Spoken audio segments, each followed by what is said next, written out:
after that. This is Amy's store, which was the Haynes store, and this is the back of the hotel, this is the back of the Whitlock store, and the King's Hotel was the next one down. And here we see a picture of Whitlock's store, and the Advent Church on Mill Street, and half of this building was torn down after a fire to make room for the gas station. This was the electric building. What was Whitlock's store? It was a general store. And then between the two stores, they added on an annex so they could have dry goods. And you know, it's all I can say is people must have thrown dishes at each other an awful lot back then, because so many of the stores carried groceries and crockery.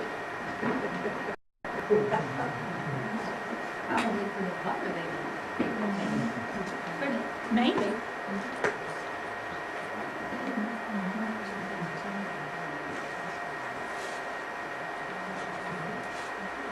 Not exactly sure what they're doing, but it looks like they're putting gravel on the road, and they're doing something, maybe they're putting the water line in. And a lot of you are going to know a lot more about these pictures than I do. Now, we don't know what this building was. Joyce O'Neill has been my right-hand person for the last few weeks, and she didn't know what to do because I didn't call her up today. Does anybody know what this building was? And then, no, it's not the Grange Hall. Well, I don't feel bad if you don't know what it was either then. Okay, and here we are looking the other way. We're looking toward Wayland. And here's the Methodist Church for a point of reference.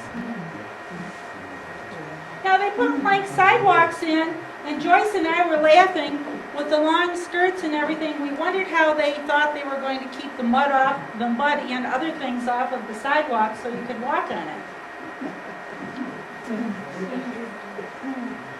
And this was in the 1950s, road closed, high water, no kidding. Yes, we can see that. And this is before the corner store had siding on it. And take a good look at this little house. We'll see that again later. Now, how the fire started in this store was they had crepe paper Christmas decorations for the Christmas display, and they got too near an oil lamp, and that caught on fire and it burned it down. And Mrs. Whitlock and Mrs. Allen, they had living quarters up here. They came out on the front porch and they jumped into a blanket held by several men.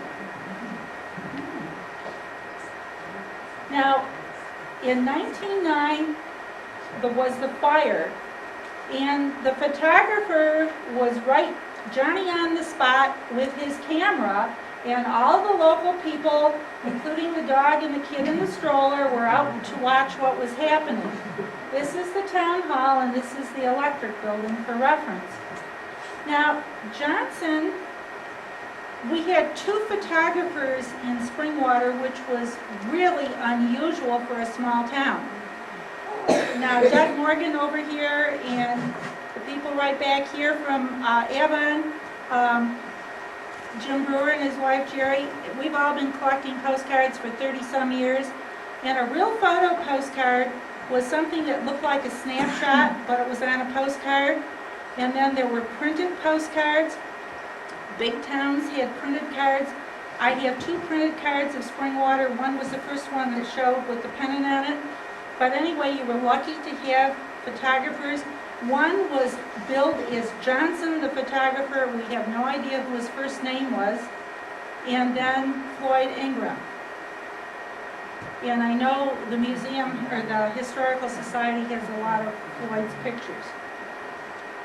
Now we're going to go to the northwest corner. And this was where the Whitlock, Allen and Whitlock store was. And I translated this postcard over here. Saved some of our clothes and small things, but they lost everything else. They lost their store, their house, the lumber shed, the Maccabee Hall. Now the Maccabee Hall, Maccabees were a fraternal order, something like the Masonics or Masons or the Lions or something like that. Then down here another person tells about it, and father and mother are not feeling very good at present. We can imagine that they felt terrible because they lost everything. And here are more pictures of the fire. And Doug, some of these are your pictures. You forgot you gave them to me. Doug has been a real true friend because he and I share pictures. You never know when you get up in the morning and flip on your email, you might have something from one or the other of us. This is interesting. After the fire, now you can see what the side of the old building over here looked like. Don't see many pictures of it.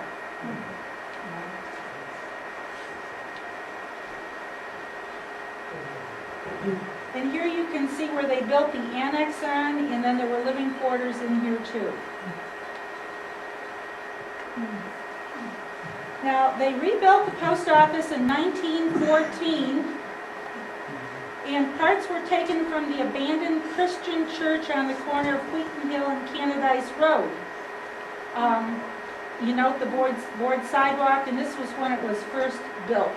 And then this tells some of the names of the people, not all of them, but some of the people who did business over here on this side.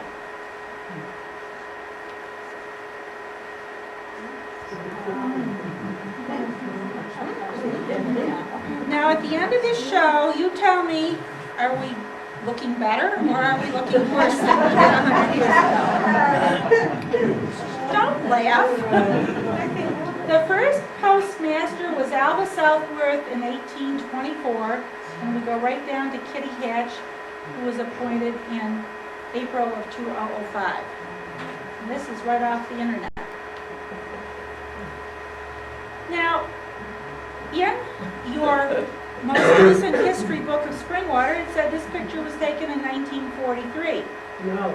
No, it was not. That's the number on the There, picture. this photographer, Eastern Illustrated, out of Belfast, Maine, came through, a transient type photographer, and took pictures, and he did a series of them, and you're going to see many of them. They're photographically excellent, and they will have a number on.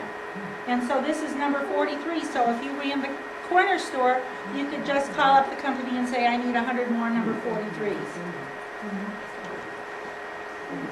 This thing is kind of a roly-poly type thing. They had one at Dansville too.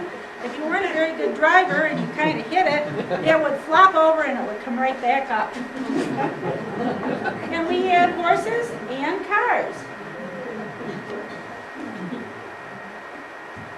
And look, we had windmills 100 years ago. And this was probably the tower for the windmill, and it went down into the well and probably was for bringing the water up out of the well. I can remember my grandparents had one on their farm in Powhatan. Now there are a lot of posters on these buildings that were owned by Humphrey and Marvin. And back then, if you could come through if you were going to have a circus or any kind of a Chautauqua meeting or something like that, and could pop a poster on somebody's building, you would be happy if you were doing that. After the fire, King rebuilt his hotel here, and on the north side there was a door, and it went down into the basement, which was a bar room. And here's a good place to see the false front on the building. And if you look at buildings in almost any old town, you'll see this false front, but behind it is a conventional type roof. The guy who went through and sold this brick siding, he was a good salesman because several of the buildings have it on.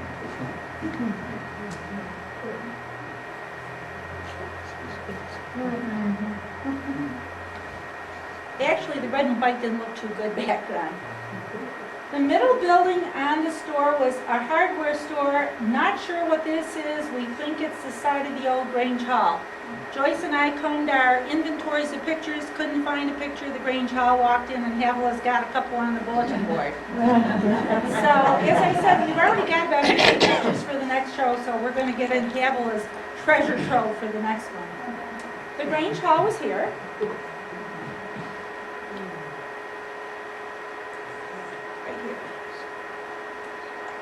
Now, the interesting thing about this was, it had been the Trip-Knock German Lutheran Church in Cohocton. And when the churches merged, the Lutheran churches merged, and when they built their new brick church downtown, just down over the break of the hill, they didn't need this church anymore, so they sold it to Springwater.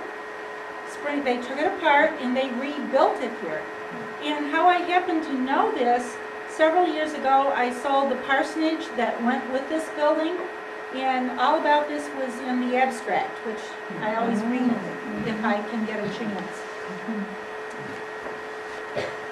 Okay, the Densmore building, I think that slide should have been on the other corner. Somehow we got gremlins get in this show and move slides around on us. This is the only building that is original to Main Street. This is the only one that has not been replaced after a fire. They sent out advertising postcards to people telling them what they had.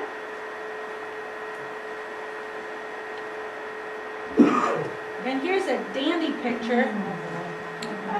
We've got clothing, we've got cigars, we've got jewelry, we've got just about anything you might want to find. Paul was playing around with this the other day and he said, "Did you see the Dome Pills advertising?" And here's the, don't know who he is, but look at all the medicines up on the shelves. Talk about an early, oh, and the shirts down here. Walmart just couldn't get a thing on us. Hats. And note the tin ceiling. And they were really ahead of the time. They had electricity.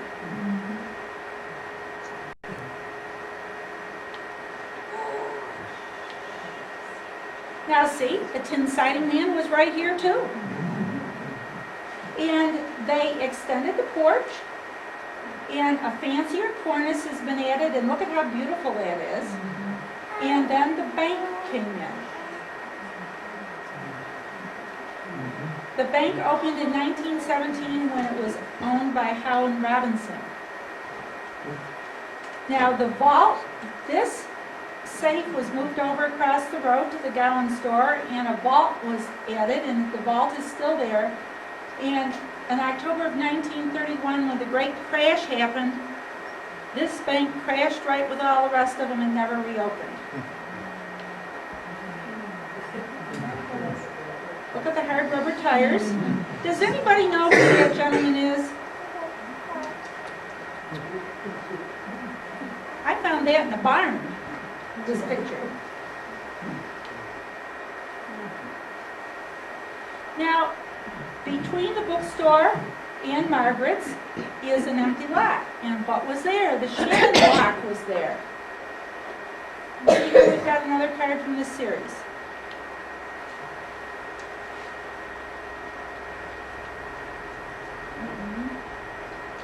Where the bookstore is now, there was a short-lived hardware store. In 1955, Bill Trimble and John Christ started a hardware store in the Densmore block. It ran for 3 years and then folded, and the building was sold to Schnuckers for a bookstore, and later Reed and Nancy Carlson purchased the store, and Nancy currently owns it.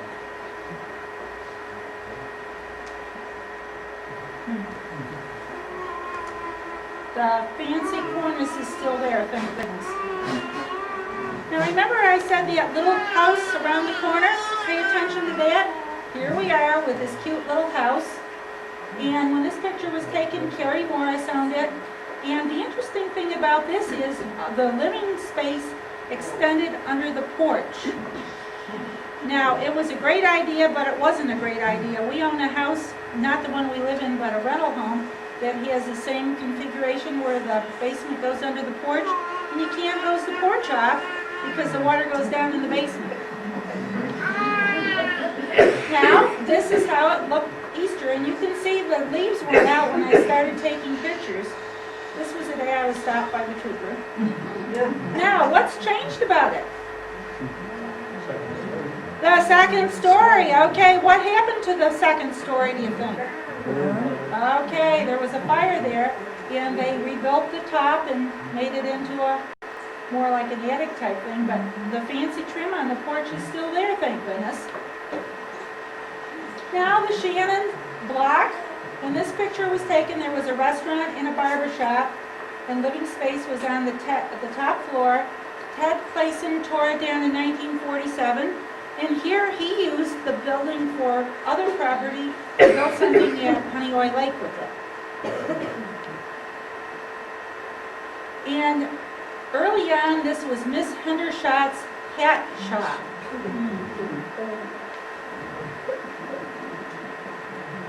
Now back then, you never went anywhere without your hat and your gloves, and there are enough people in this room that are as old as I am and they can remember that.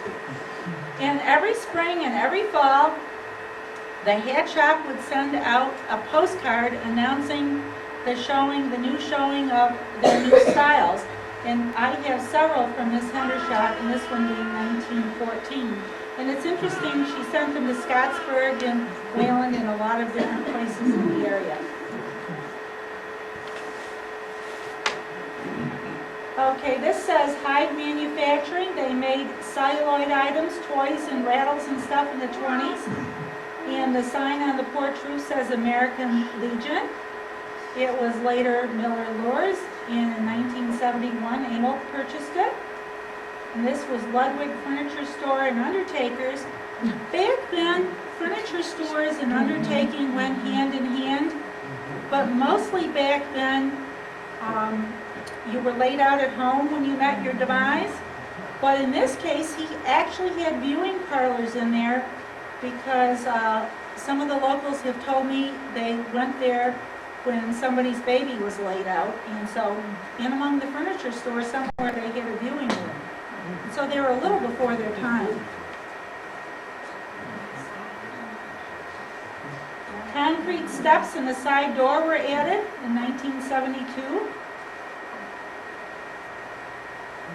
Is that right, Emil? Right. See, we did our research, didn't we, Jason? Gee, Jane, you'll never get another one like that.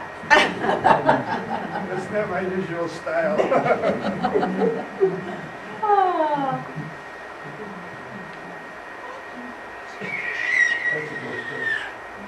Now this is really cool. Haynes had been across the street in the Doolittle building, which we'll see in a few minutes. And he moved here so he would have more space, and he added a line of groceries. He made ice cream at one time in his own store, but here he was importing ice cream from Buffalo. Now remember, this is before we had freezers. And he moved to the red and white building in 1912 or 1913. Very seldom do you see snow scenes on postcards.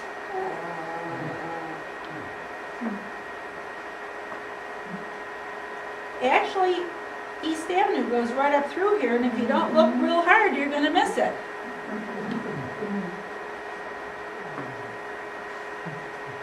Boyce had his undertaking business here from 1911 to 1927, and later Ethel Perry had her antique shop here. It's kind of a crummy picture, but we had to show you what it was like inside Ethel's. Antiques, well, I guess that's kind of stretching it a little bit. And I think somebody's living in the upstairs now because the other night when I went home from Joyce's house, there was a light on in the car in front of it. Looks kind of sad. And the trim on the porch was off then, and we do not have a date. Now this is a good time to say to you, when you get things in the mail that are contemporary, that have to do with your town or an area town, toss it in a box and lightly in the corner, put a date on it. Because if you don't save these things now, there will be nothing for the next generation of Jane Schryvers to do a show with. Also, if Grandma dies and you find a box of pictures, don't throw them out. You don't want them, don't throw them out. call Havelock, call Joyce, call Jane, call somebody who's interested. And I know if somebody calls me and says, I've got a box of pictures, before you hang up the phone, I'll be at your door knocking. I know one area museum said, somebody called and said they had some pictures, and they were told, the person who wanted to give the pictures was told, well, bring them by and we'll see if there's anything we can use. No, we make house calls. Okay, now we're over across the street at the hardware block. And I think we've got a slide out of order here too. Yep, there we go. This one should have been before. And the right half of the building was torn down to make way for the gas station. And Ted Colgrove, he had his gas station there for 35 years. Did Dana and Fran get here? No, they were supposed to. For some reason, Ted Colgrove's gas station did not get mentioned at all in the latest History of Springwater book. And so we're going to make up for that tonight because we have lots of pictures. Can you see around me okay? Are you sure? We started out like this, and we went to this, and this is how we look today. And there was living quarters in the back. And this was taken from the porch of the bookstore. And Colgrove's daughter-in-law said, I remember a clock on the front. Dana or Fran couldn't remember, and they saw this picture, and they said, oh, she's right, there was one. They had a deer that smoked a pipe. And this is kind of cute because Dana took Fran to the prom in the tow truck. Can you imagine having your dress on and pulling up to the prom in a tow truck? It would be something to remember, wouldn't it? Harvey lives in Henrietta now.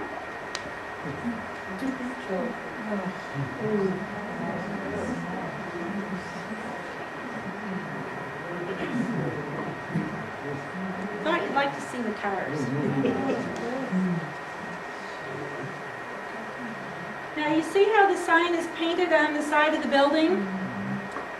That was a good early form of advertising, and the building owner was paid a yearly, I don't know what you want to call it, stipend or something or other for having it put there.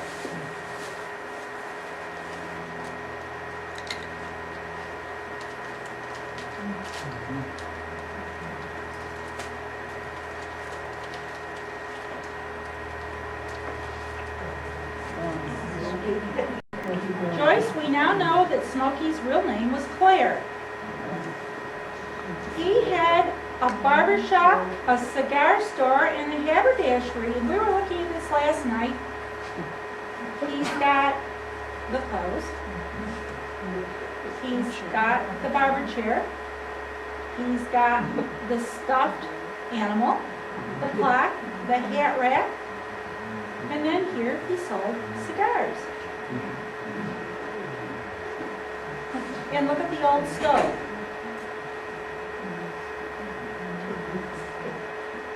Now, he was upstairs in this building. This was the left-hand section of the building. He went right up there. And this was a general store, and it was also the post office. And this is Joyce's postcard, but she had not noticed that the post office was here at one time.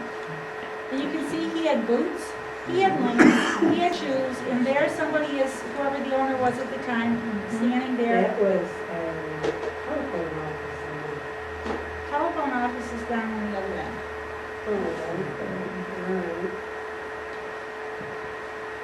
Telephone office is down here.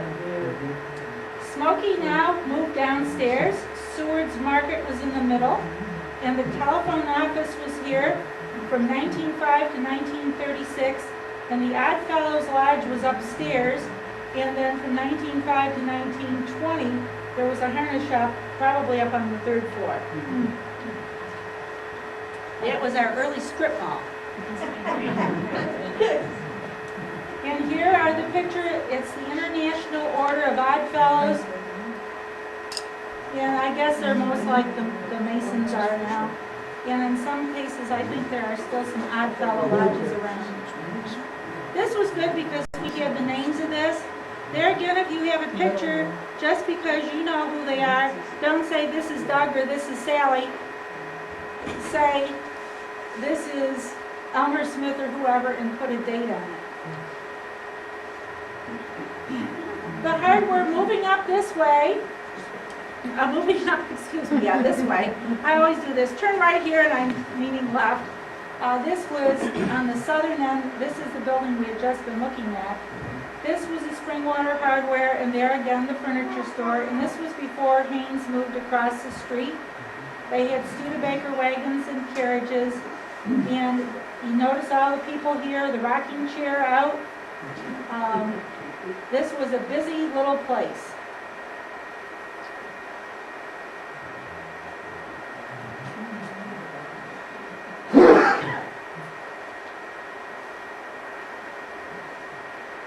The building was constructed in 1898 by Henry Grover when there had been a fire in 1897. And then it was Frank Lombard's garage. It was Frank's garage when I lived here, then Randall's, then Gilbert, and then it was torn down by Neil in 1996. We're trying to figure out what is on the wagon, and we're not sure what it is. Yeah. Solar energy panels. Could be. Maybe panels for the new windmill.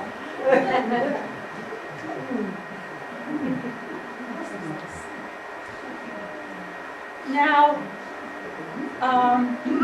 Haynes' sign had been covered over, and as he had moved across the street, they had Sherwin-Williams paint, and the Grange held their meetings on the second floor before they moved up to their own building on North Main Street.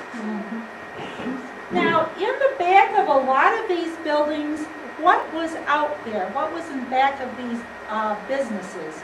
There was a flat building. What was it used for? Come on, Doug, you know the answer to that.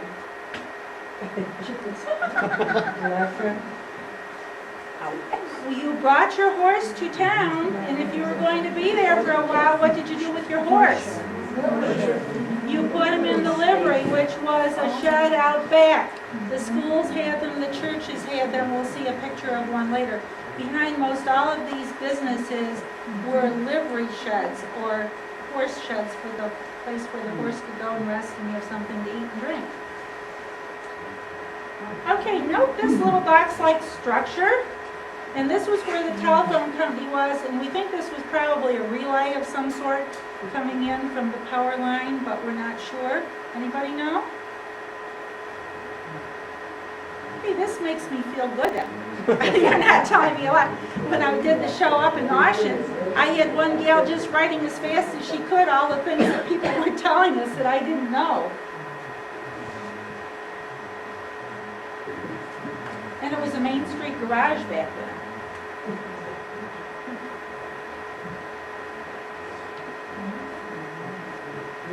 And here was Boyce there again, furniture and undertaking.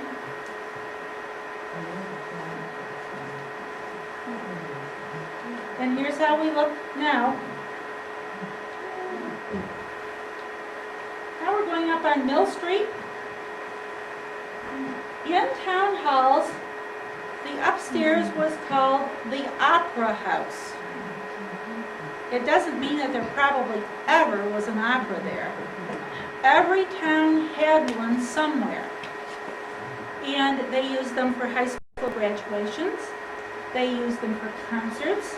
They used them for basketball games because the schools were little one-room schools or not much bigger, and they were not equipped with auditoriums. So this was like the local auditorium. The Advent Church was down here, and it was still a going business, a going church. Higgins' garage was here, and this picture was in this part of it was in the Livingston County News last week. And Dr. Becker lived there.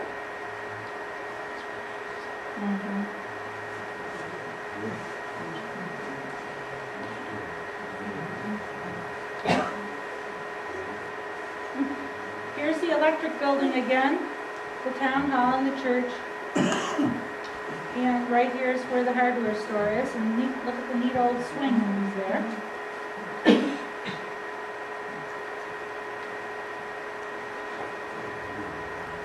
The Ford Agency in 1914, here's Higgins Garage.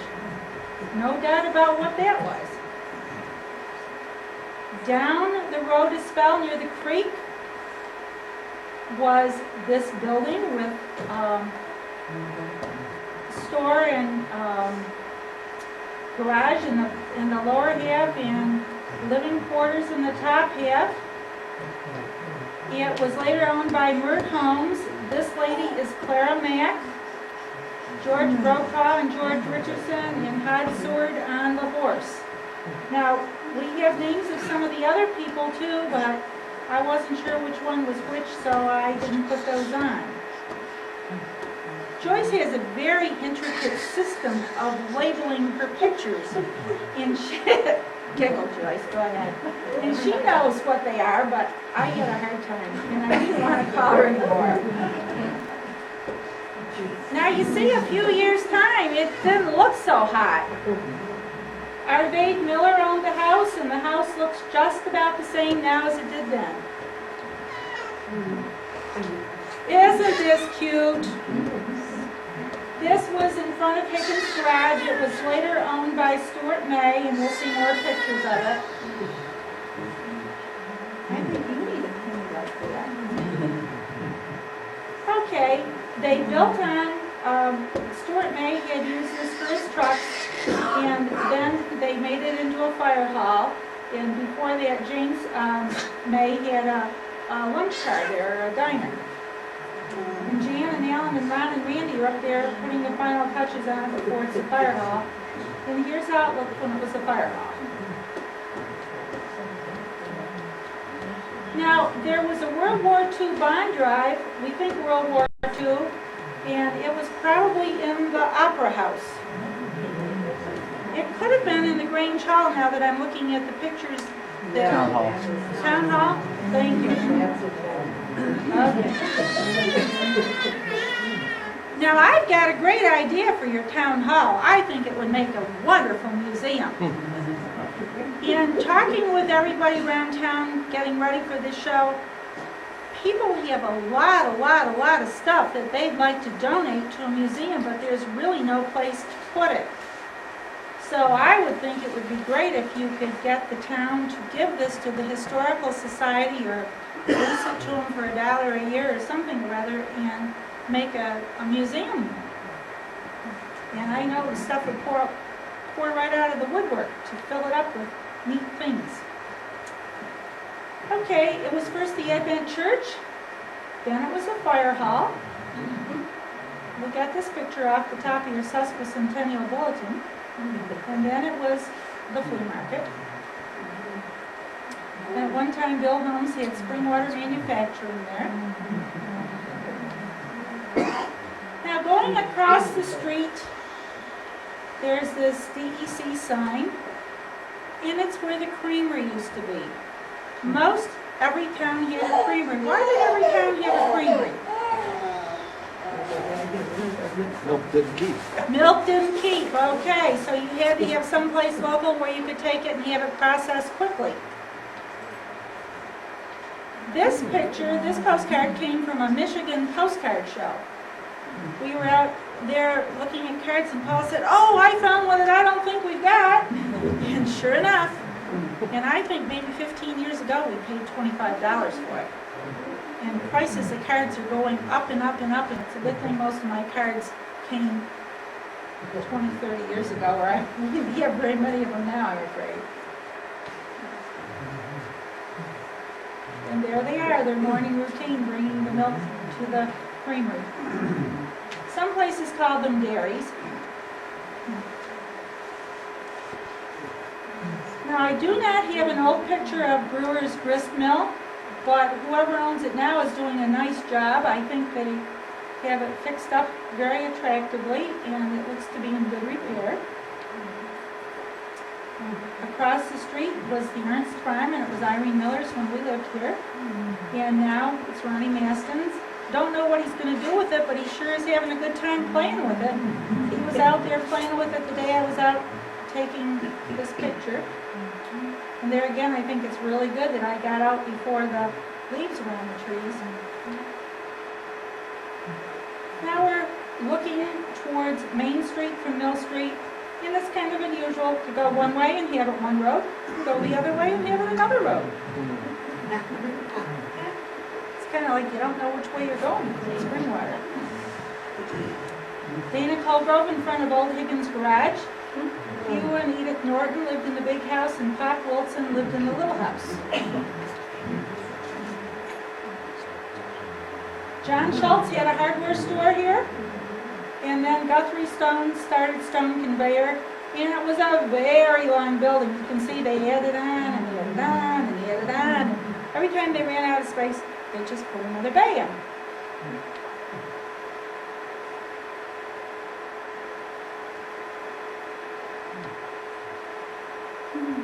Now take a look at this detail. There are a lot of houses in Springwater that have that, and it must have been sort of a trademark of one of the builders. We were driving in here and Joyce said, "Don't kill the baby." There was a rubber doll in the middle of the road. So we were very careful not to hurt the baby.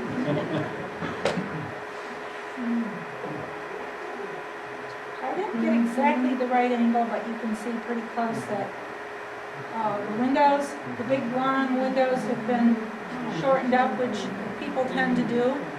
And you know, I think people are trying now more than 20 or 30 years ago to keep buildings historically accurate, because I think there are more architectural materials available now than there were then.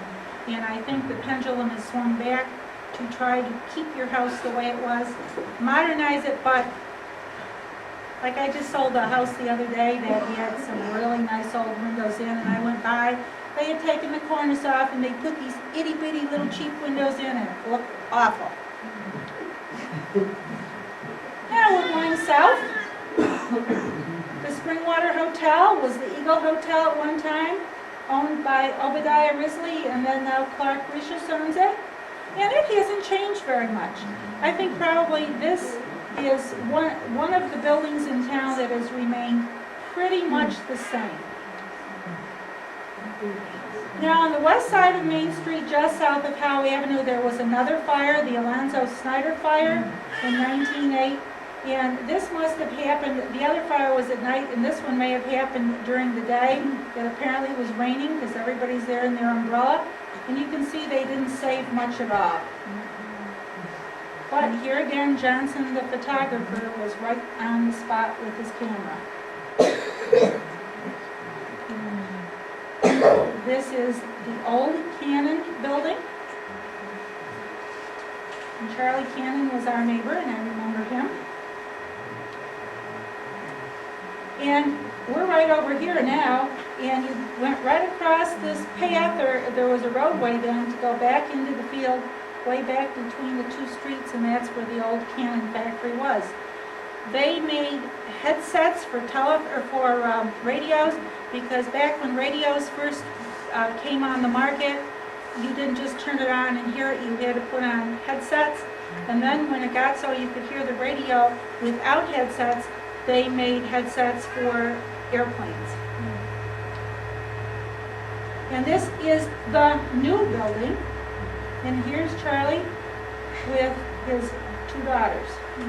She was a Brewer's wife and our Triner's wife, Polly. And I'll bet you know a lot of the people. I know Evelyn Tenbrook can go right down and she can name them all without looking at the names on the bottom. And here is where the new factory was, and the brick part they tore off and left the old part in the back. Another snow picture. And what do we see up here? There it is again. And you know, I learned something. I always thought that was a parsonage. But I found out it wasn't. They haven't really messed that up too bad. It still looks good. Now the Niles Cornet Band, there were 2 Niles houses in Springwater, and we thought this was the one down on the corner and where Straits used to live, and the porch posts aren't exactly right, so I'm surmising it might have been in the house that Art Schreiner owns before it was remodeled. Now, back then, schools did not have music programs because they didn't have music teachers. So most every community had a community band. And I found the drum from the Whalen Band on eBay and bought it and took it up to the Whalen Museum. And Helen, is it out yet? I don't know, I've never seen that. I'm going to come get it and put it in my house because I display it. Buddy's hiding it someplace. Okay, this was Ron Proctor's gas station. And here's the parsonage. Somebody was right out there with their camera as they were removing the porch. Does it look better or does it look worse? And it's for sale now. This was the Len Withington home on South Main Street, one of the Withington homes. Then it was owned by Hammond Ed White and now is owned by Conti's. And just going up, this was the Withington home, the Bertner home, and the Jim Brock home. This is interesting. Back, I can remember when the creek ran right along the side of Main Street. And you had to have a bridge to get into your house. But they rerouted the creek out into the back. Now, Nettie Enders owned this, and it burned, and now it's right where we are this minute. And here's a better picture of the bridge to get into your house. It didn't run for very far, maybe a block and a half, I'd guess. You'd know better than I. Note the lantern. I'm just trying to put in some of these pictures to show you how things were. And we had a flood, and what a mess.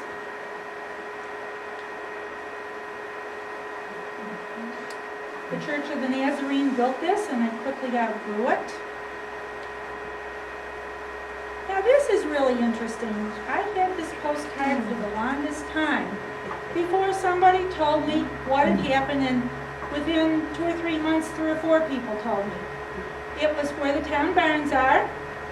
When they didn't use it anymore, they moved the building back, moved it sideways towards the back of the lot and used it for the highway, for the town barns.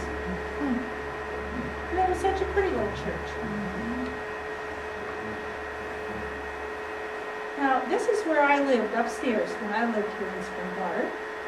And I said to Joyce, Andy Mahefke had an antique shop next door to us, and she said, no, he didn't. And I said, yes, he did.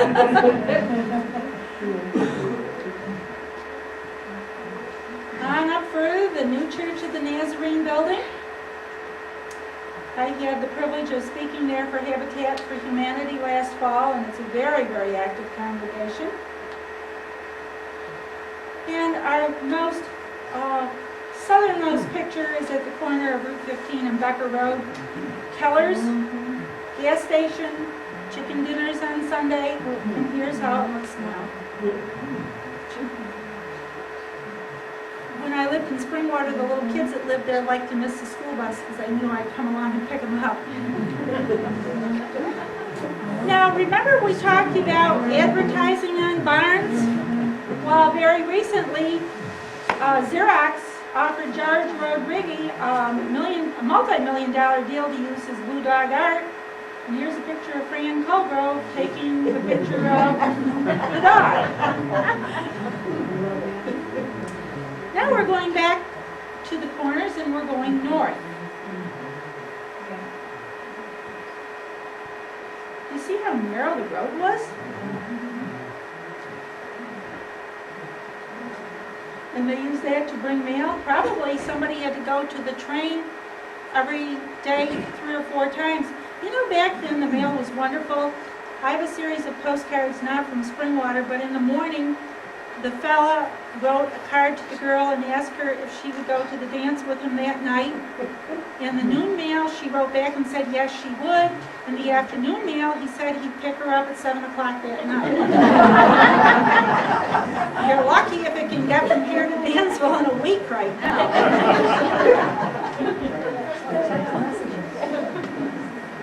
Now, this is the only house in Springwater that I have sold 3 times. I sold it from Gulbine to Hornby, from Hornby to Johnson, and from Johnson to Bartolotta.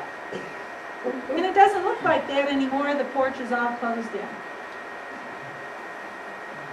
Across the street was Andy's Restaurant and Antique Shop. And does anybody know what they're doing with it now? There are a lot of bricks out front, and it looks like they're going to do a patio or something. And I They're thought, building a bridge across. a restaurant? Well, that would be good. Every time I go by there, I have to look and look and look. But he's really stabilized the building very nicely, and it looks good. Back across the street were the Ingram homes. Now, Floyd Caskey was the one that took so many of the pictures. He was the other photographer. Yeah? No? No. What? It was who? Floyd Ingram. It was Floyd Ingram. Okay. It was Floyd Ingram, not Floyd Cass. Oh, I'm sorry. I misspoke. I knew the difference. Joyce, would you come up here, please? No.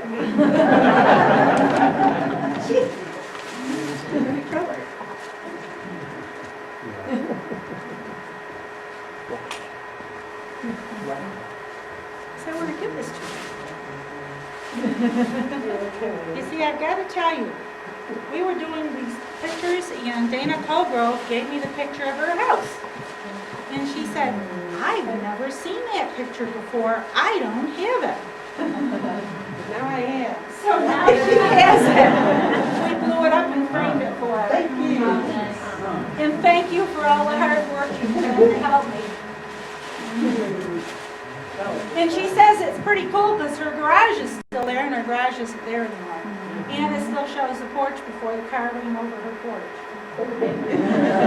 Still, so shows the first one.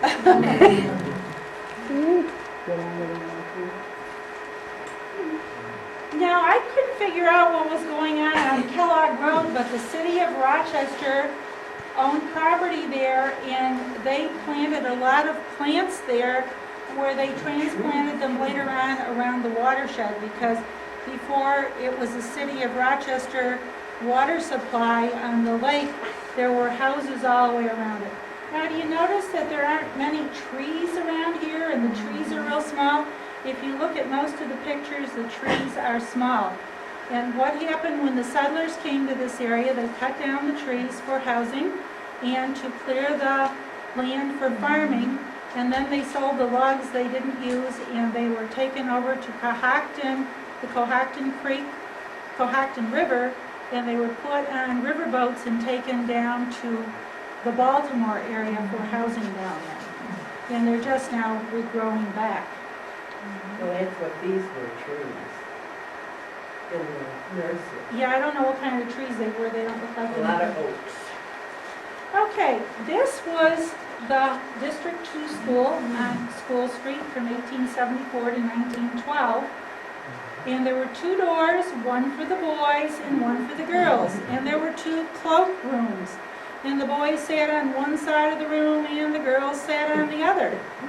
Now, the first school in the village of Springwater, or in the town, was right here on Main Street, about on the corner of Howe Avenue, on this corner side of Howe Avenue, and the earliest building was there. Now, schoolhouses did not always stay in the same place. Sometimes they picked them up and moved them. And they had to be where the kids were. And maybe, like you folks, your kids are all grown up, so you wouldn't need a schoolhouse near where you are now. So the schoolhouse would maybe be moved, or a new one would be built where the population of kids was higher. And over, I think it was in Cohocton, I think, I did a slideshow over there, and the schoolhouse got moved from one side of the road to the other. because if you had the schoolhouse on your property, you got a break on your taxes. And in the middle of the night, these people moved the schoolhouse. I kid you not, I find some wonderful things that I find out when I'm doing these shows. And the old bell up there, that's the bell that we have now. And looking at this, we finally decided this can't be the school, and why can't it be the school? No, come on. Only one door. Only one door. No. It doesn't have, no. It doesn't have no shutters. You guys would never pass the 3rd grade compare the picture test.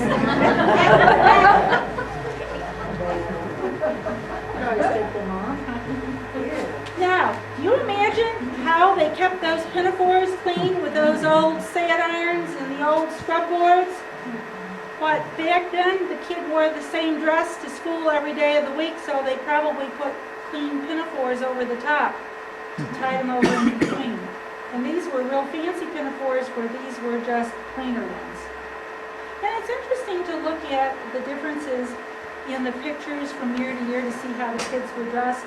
And obviously this was not their everyday wear, it was their best get your picture taken. They're so cute. Obviously these 2 guys were brothers.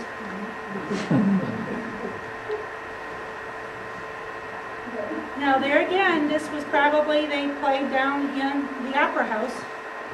Don't know who they are. It was postmarked Springwater 1907, and the person who sent it was A. Ward. And this is a fancy way of writing the H, and it's a little distorted by the angle of the camera. Now the brick school, Jeff Miller, when he was at my house, he said, was it called the brick school? And I said, no, I just call it the brick school to differentiate it from the clapboard one. And here's when it was being built.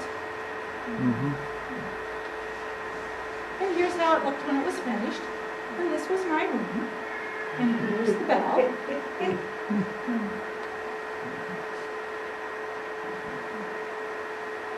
Sadly, the Legion hasn't done huge favors to it. But at least it hasn't fallen down. Now this one is good because we've got everybody identified.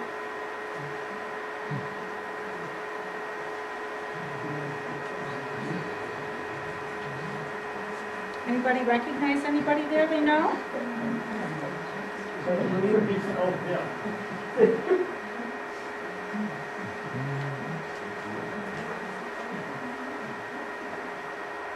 Probably in the 20s from the way her glasses are. Now, you know a lot of these guys. The other day, Joyce and I were going right down the road saying who this one was and this one.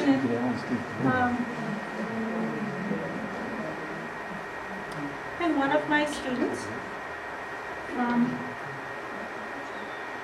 here she is. Without a doubt, that was absolutely the best year of my life. And Carol was reminiscing with me when she came in. Do you remember when we did this? And do you remember when we did that? Martin and Minnie Smith were the janitors. Ann Schultz was the cafeteria lady. And they had a coal furnace, and sometimes on Monday morning it wasn't quite as warm as it was on Tuesday morning. But they did, Martin and Minnie did a great job helping out. And I gotta tell you, we tapped the maple trees. Martin put the spiles in and we cooked down the maple syrup. And we wanted it so every kid in the school could take home a jar of maple syrup for Easter vacation. The last day, I'm no expert in making maple syrup, I'll tell you, but I learned a lot. we'd go down and we'd check it. Mrs. Owen in the other room where we'd run down every few minutes and check it. And it was just like water, and we thought, wow, it's got a while to go. Within 5 minutes, smoke was billowing out, and it had turned from syrup to sugar to charcoal. And Minnie Smith came in and she said, oh, you've ruined Ann's good bucket. And we had a great big, probably 20-quart soup bucket. And she said, oh, Ann is going to be so upset, but she said she's going home for the day. We'll send one of the kids, probably Kathy Clayson or Carol, over to Gowan's store for some baking soda. And Minnie went down and she cooked it and cooked it. Didn't budge it. I took it home with me for vacation, and I scrubbed, and I scrubbed, and I scrubbed.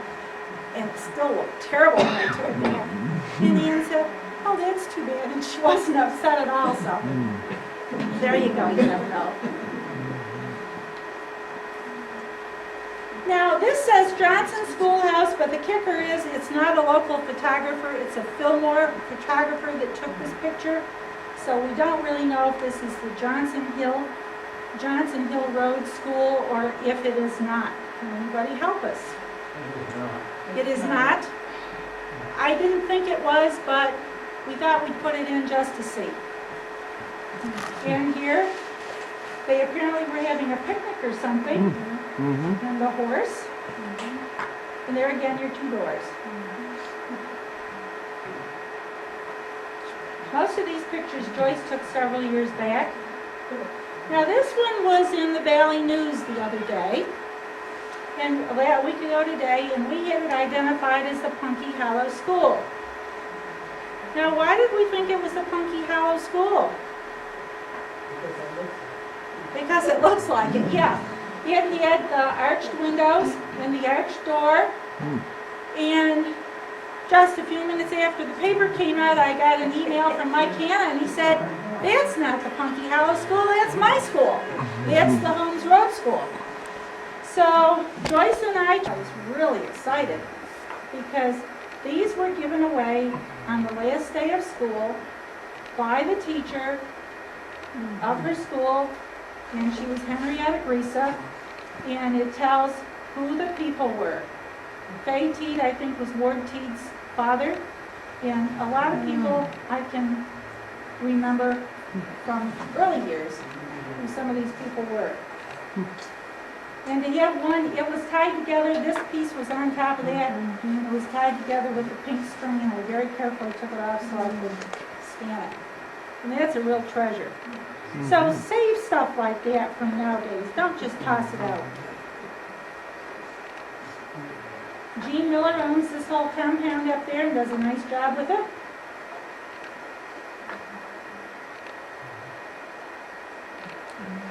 And here again is another one.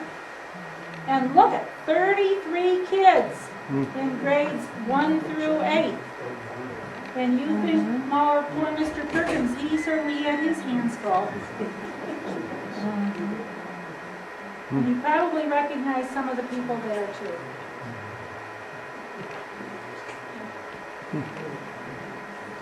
The Wrights Church and School look pretty sad right now, and this was taken 9 years ago. I drove up by there the other day.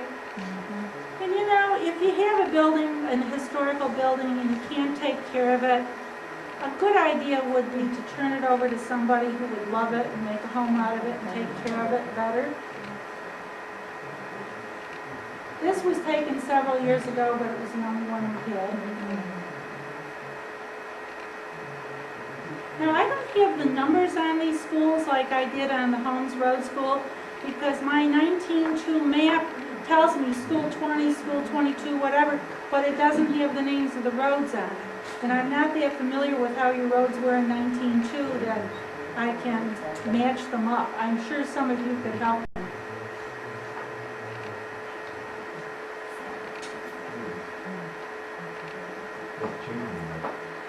Pardon? Are they? Okay, we'll have to, hey Joyce, we'll have to go back up there again. Where? Taylor School, he said a big addition's going on. Now we're back on School Street. Now, it says New Street.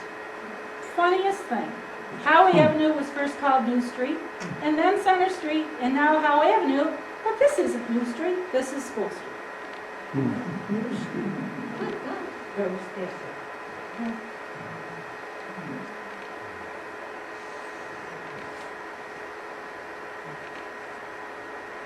Look at how beautiful the trees were. And the house hasn't changed much.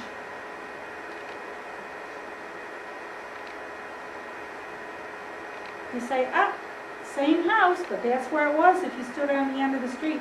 Here again, it says New Street, but it says School Street, and it's the same picture. New Street is the one that goes across, that little path you see in front. Right here? That is the street we're talking about.